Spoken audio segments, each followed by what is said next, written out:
여러분 안녕하세요. 이번 시간 우리 하브루타 토픽은 코펜하겐 해석입니다. 과학자들은 이중 슬릿 실험으로 촉발된 양자역학의 여러 논쟁들을 정리하고자 했습니다. 그래서 덴마크의 코펜하겐에서 모여서 닐스 보어와 베르너 하이젠베르크를 중심으로서 제안되었습니다. 그 코펜하겐 해석은 양자역학 연구에 있어서 가장 널리 받아들여지는 양자역학의 원리라고 할 수 있습니다. 자, 그 중에 핵심적인 것들 몇 가지 좀 살펴보면, 첫 번째는 양자의 이중성입니다. 자, 그 우주 만물은 입자와 파동으로 이루어졌다라고 알려져 있었습니다. 입자는 마치 이제 골프공처럼 이렇게 딱딱한 것이고, 파동은 이제 물처럼 이렇게 그 물결을 일으키는 거죠. 그래서 골프공을 호수에 던지게 되면 이건 입자를 던진 거죠. 그러면 그 골프공이 닿는 부분부터 시작을 해가지고 이 물결이 생기죠. 이게 이제 파동이죠. 그래서 우주 만물의 그 모든 것들은 이게 물질 아니면 에너지, 이 둘 중에 하나로 이렇게 존재를 하게 되는데, 그 이중 슬릿 실험을 통해 가지고 이 양자가, 이 소립자의 세계는 그렇지가 않고 입자와 파동을 동시에 갖는, 이중성을 갖는다라고 하는 게 발견이 되죠. 자, 뉴턴은 빛을 입자라고 보았습니다. 그런데 이제 토마스 영의 그 이중 슬릿 실험이 나오면서 이 빛은 입자와 파동의 두 가지 성질을 다 갖는 이러한 양자다라고 하는 게 밝혀집니다. 자, 또 막스 플랑크도 1900년대에 빛은 파동이면서 입자다. 또 아인슈타인은 빛은 광양자다. 그러니까 파동성을 가진 입자다. 이렇게 밝히고 있습니다. 그래서 이것이 이제 양자의 이중성이죠. 그래서 이 양자들은 평상시에는 서로 이렇게 중첩된 상태로 존재한다는 것이죠. 그래서 양자는 관측되기 전까지는 입자인지 파동인지 우리가 확정되지 않은 중첩 상태로 존재를 하다가 관측하는 순간에 입자로 확정이 된다라고 하는 것이 양자 중첩입니다.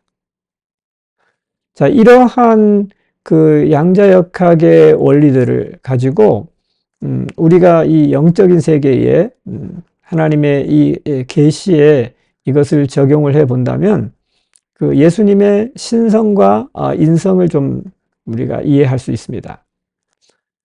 그 양자역학에서 말하는 이 그 양자의 중첩 상태, 이중성이라고 하는 것은 50%가 아니고 이것은 100% 입자와 100%의 이 파동이라고 하는 성질을 같이 중첩적으로 갖는다는 의미거든요. 그런데 이제 성경에서도 예수님이 누구시냐?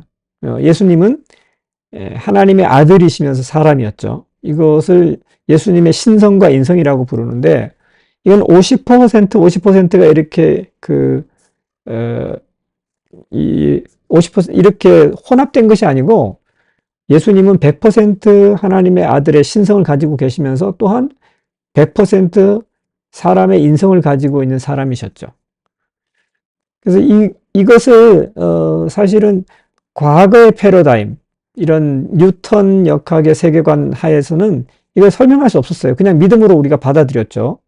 하지만 이제 그 미시 세계에 대한 이러한 그 과학적인 이론들이 이제 발견이 되면서 바로 이 미시 세계가 마치 예수님의 신성과 인성처럼 이렇게 두 가지 서로 다른 그 성질이 서로 중첩된 상태로 존재한다라고 하는 것이 발견이 되면서 이것은 예수님의 인성과 신성이, 이중성이 이것은 사실적으로 존재하는 것이다라고 하는 것을 입증해 주는 것이죠.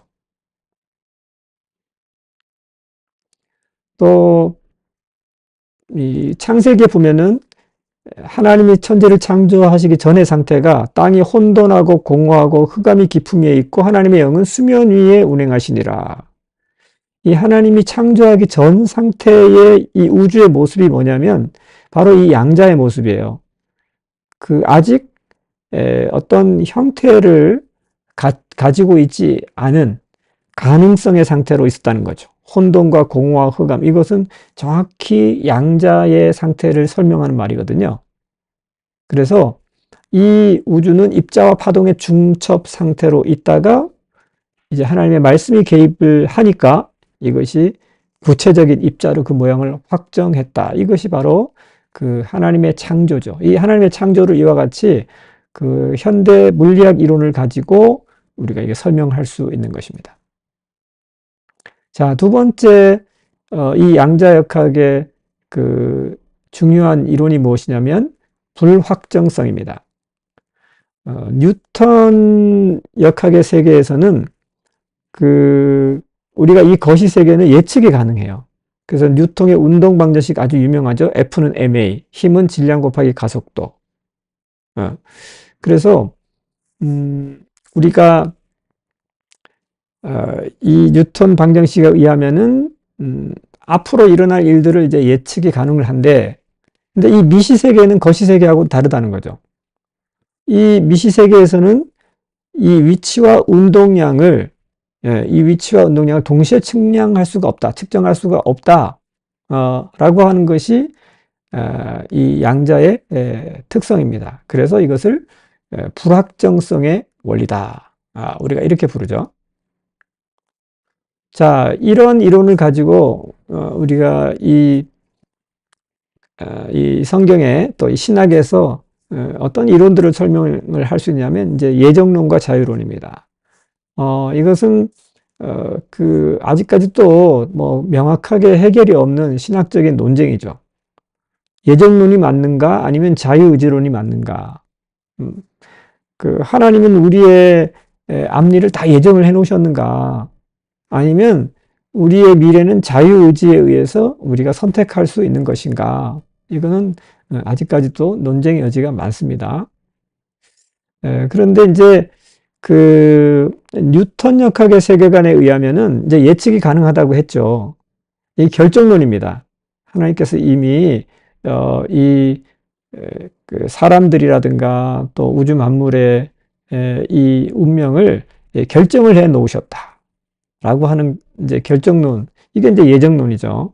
근데 이 세계관의 바탕은 뉴턴 역학의 세계관입니다.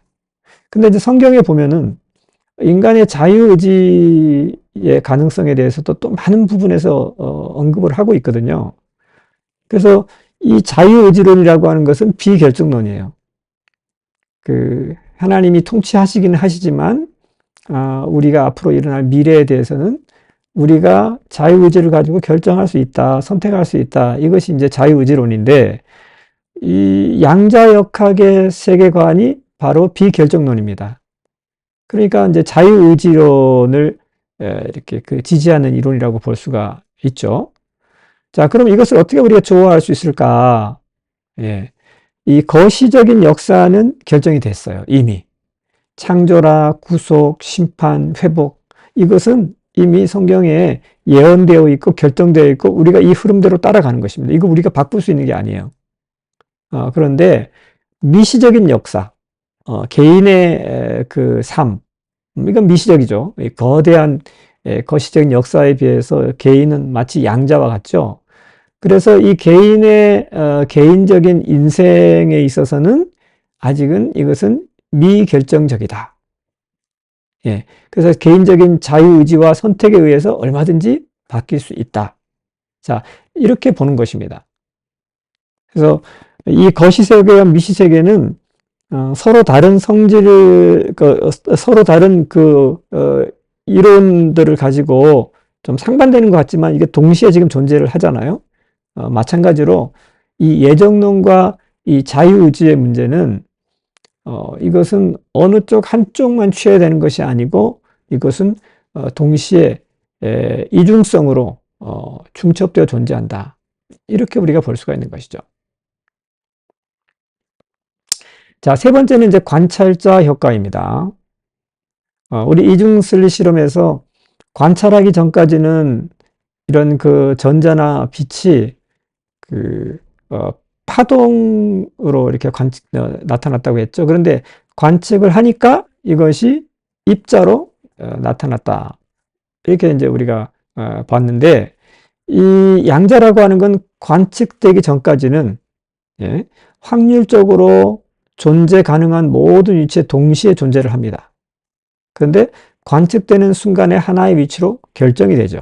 그래서 현대의 원자로는 원자 핵을 중심으로 해서 전자가 이렇게 구름처럼 퍼져 있고 그 전자의 위치를 우리가 확률적으로만 알 수 있다. 이렇게 보고 있는 거죠. 그런데 우리가 관측하는 순간에 이것이 하나의 위치로 딱 결정된다. 이 관찰자 효과입니다. 그러면 이런 이제 관찰자 효과, 이 원리를 가지고 우리가 이제 성경을 보게 되면 이제 성경의 어떤 부분들을 우리가 이해할 수 있느냐 하면은, 자, 하나님이 천지를 창조하기 전 상태는 바로 입자와 파동의 중첩 상태였습니다. 그리고 하나님이 이제 말씀하셨다고 그랬죠. 하나님의 말씀. 이 하나님의 말씀이라고 하는 것은 하나님의 의식이고 하나님께서 드디어 관찰하기 시작하셨다는 거예요. 주목하시기 시작하셨다는 것입니다. 그랬더니 뭐가 나타났어요? 예, 빛이 나타나고 빛에서부터 물질 세계의 창조가 일어났습니다.